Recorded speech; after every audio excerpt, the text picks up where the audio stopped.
1969 में नॉर्वे ने तेल का स्रोत खोजने के लिए समुद्र तल में खुदाई की और पहली बार देश इसका स्रोत प्राप्त करने में सफल रहा। उस खोज ने देश को दुनिया का सबसे बड़ा तेल उत्पादक देश बनने की महत्वाकांक्षी बना दिया। नॉर्वे की सरकार हर बार रिग में रस खत्म होने पर और अधिक रिगों के लिए ड्रिलिंग करती रहती थी। ड्रिलिंग 50 से अधिक वर्षों तक जारी रही। इस महिला का नाम सोफिया है। वो नॉर्वेजियन समुद्री रोबोट निर्माण कंपनी में तकनीशियन थी।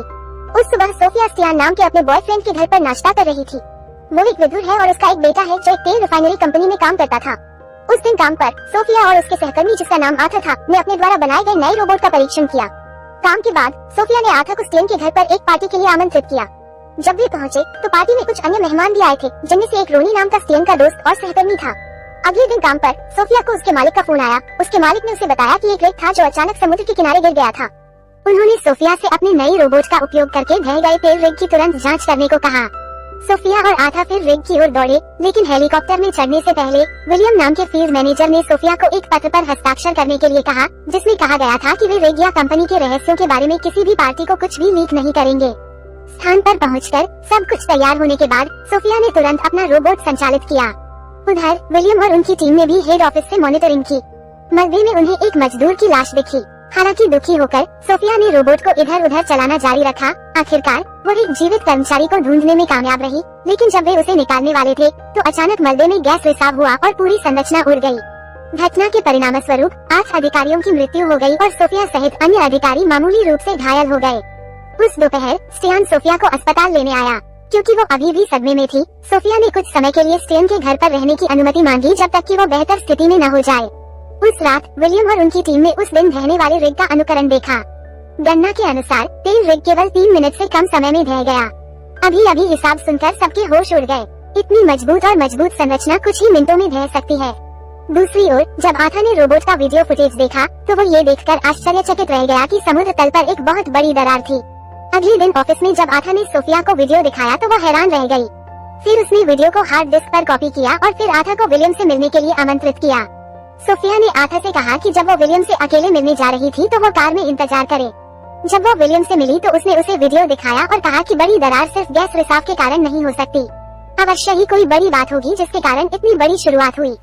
सोफिया के शब्दों की परवाह किए बिना विलियम ने तुरंत हार्ड ड्राइव ले ली और सोफिया से कहा कि वो किसी को न बताए, अन्यथा उस पर उस समझौते के अनुसार मुकदमा चलाया जाएगा जिस पर उसने एक दिन पहले हस्ताक्षर किए थे।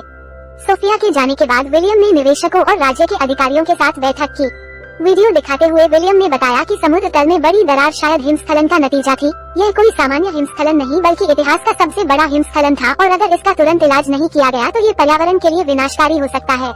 विलियम का स्पष्टीकरण सुनकर एक राज्य अधिकारी ने हिमस्खलन का कारण पूछा, क्योंकि 50 से अधिक वर्षों से सब कुछ ठीक था। विलियम के सहायक ने उत्तर दिया कि पिछले 50 वर्षों से वे लगातार समुद्र तल में खुदाई कर रहे हैं और प्रकृति को नष्ट कर रहे हैं, तो शायद प्रकृति उन्हें सजा देने की बारी ले रही थी। आगे हिमस्खलन होने से पहले वे बस सभी तेल ड्रिल बंद कर सकते थे। बैठक के बाद अधिकारियों में से एक ने विलियम से पूछा कि यदि उनके सभी तेल रिग ध्वस्त हो जाएं तो क्या होगा। विलियम ने बताया कि यदि ऐसा हुआ तो तेल निकलता रहेगा और पूरे ग्रह के सभी महासागरों को प्रदूषित कर देगा। वो आदमी चुप था और क्योंकि कोई चारा नहीं था, अगली सुबह सरकार ने उन श्रमिकों को निकालने के लिए एक ऐसी टीम को नियुक्त किया जो अभी भी रिग में थे और वास्तव में झटके आने से पहले सभी तेल रिग बंद कर दिए। दूसरी ओर जब स्टियन का दोस्त रोनी ऑयल रिग से मजदूरों को बाहर निकाल रहा था तो उसे हेड ऑफिस से फोन आया।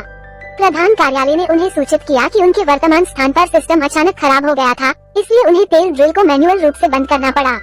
ये जानते हुए कि रोनी व्यस्त था, स्टियन ने स्वेच्छा से अकेले ही इसे रोकने की पहल की। सिस्टम की खराबी के कारण तबाही मच गई क्योंकि तेल रिग के नीचे का समुद्र तल टूट गया और नीचे से ड्रिल उड़ गई और स्टियन के अंदर रहते हुए भी पूरी संरचना ढह गई। घर पर सोफिया ने अपने प्रेमी से बार बार संपर्क करने की कोशिश की, लेकिन कोई जवाब नहीं मिला और क्योंकि वो चिंतित थी, सोफिया और स्टियन का बेटा विलियम के कार्यालय गए। वहाँ बैरेट नाम के एक स्टाफ सदस्य ने उन्हें सूचित किया कि एक नई दरार बन गई है और स्टियन के स्थान पर ड्रिल सहित 30 तेल ड्रिल को नष्ट कर दिया है। ये सुनकर सोफिया हैरान रह गई। फिर उसने विलियम से स्टियन को बचाने के लिए तुरंत एक निकासी टीम भेजने का आग्रह किया, लेकिन विलियम ने इनकार कर दिया और इसके बजाय उसे कमरे से बाहर निकाल दिया। सोफिया केवल स्टियन के बेटे के बगल में निराशाजनक रूप से बैठ सकती थी। जब वो शांत होने लगी तो उसे याद आया कि ऑयल रिग्स के हर कमरे में सीसीटीवी होना चाहिए। फिर उसने बैरेट से स्टियन के स्थान पर सीसीटीवी दिखाने के लिए कहा। जब सोफिया ने सीसीटीवी फुटेज देखा तो वो जोर जोर से रोने लगी। दुख के बीच वहाँ के एक कर्मचारी ने कहा कि वहाँ एक क्षतिग्रस्त पाइपलाइन थी, जैसे कि उसे जबरदस्ती तोड़ दिया गया हो और हो सकता है कि स्टियन ही पाइप में टूटा हो सकता है कि वो विस्फोट से बच गया हो, ये जानते हुए कि उसे अभी भी उम्मीद है, सोफिया ने तुरंत आथा से संपर्क किया और तुरंत अपना रोबोट लाने के लिए मदद मांगी। जब आथा पहुंचे और सोफिया की कहानी सुनने के बाद उसके दोस्त के रूप में उसने स्टेन को बचाने में मदद करने का फैसला किया। तेल रिग पर पहुंचकर सोफिया और आथा अपना रोबोट तैयार करने के लिए दौड़ पड़े। रोबोट के पानी में प्रवेश करने के बाद वे दोनों थर्मल डिटेक्शन कैमरे का उपयोग करके स्टेन के ठिकाने की तलाश करने लगे। खोज के बीच में सोफिया ने देखा कि एक पाइप में एक मानव शरीर के आकार का थर्मल पता चला था। क्योंकि उसे यकीन था कि यह स्टियान ही था, वे तुरंत पाइप की जांच करने गए। दूसरी ओर जब रोनी कार्यालय लौटा तो गैरेट ने उसे बताया कि सोफिया स्टेन की तलाश के लिए तेल रिग पर गई थी। गैरेट की कहानी सुनकर रोनी को अपने सबसे अच्छे दोस्त को छोड़ने के लिए दोषी महसूस हुआ। रोनी ने माफी मांगना जारी रखते हुए स्टेन के बेटे को गले लगाया। इस बीच बैठक कक्ष में कर्मचारियों को, निवेशकों और राज्य के अधिकारियों को ये समझाते हुए देखा गया कि पहले हुए हिमस्खलन के परिणामस्वरूप तेल रिसाव ने अब 100 किलोमीटर वर्ग के विशाल महासागर को प्रदूषित कर दिया है और अगर इसे अनसुलझा छोड़ दिया गया तो 24 घंटों के भीतर पूरा नॉर्वे तट प्रदूषित हो जाएगा। दुर्भाग्य से प्रदूषण को ठीक करने में दशकों से सदियां लग जाएंगी। विलियम ने तब समझाया कि प्रदूषण को और फैलने से रोकने के लिए समस्या को हल करने का एकमात्र तरीका लीक हुए तेल को जलाना है। भले ही विस्फोट और धुआं समुद्र को नुकसान पहुंचा सकता है, लेकिन ये पूरे तट को प्रदूषित करने से काफी बेहतर होगा। फिर राज्य के अधिकारियों ने सरकार के साथ इस निर्णय पर चर्चा की और सभी बातों पर विचार करने के बाद सरकार ने विलियम को सैन्य विमानों का उपयोग करके लीक हुए तेल को जलाने की अनुमति देने का निर्णय लिया। दूसरी ओर सोफिया और आथा अभी भी स्टेन का ठिकाना खोजने की कोशिश कर रहे थे। एक एक करके पाइपों की जांच करने के बाद आखिरकार उन्होंने उसे ढूंढ लिया, लेकिन जब उन्होंने उसकी मदद करनी चाहिए तो जिस पाइप में वे थे वो अचानक थोड़ा हिल गया। सौभाग्य से उनके पास अभी भी उसे बचाने का समय था और वे सुरक्षित निकल गए। कार्यालय में गैरेट ने रोनी को बताया कि विलियम ने समुद्र में लीक हुए तेल को जलाने की योजना बनाई थी।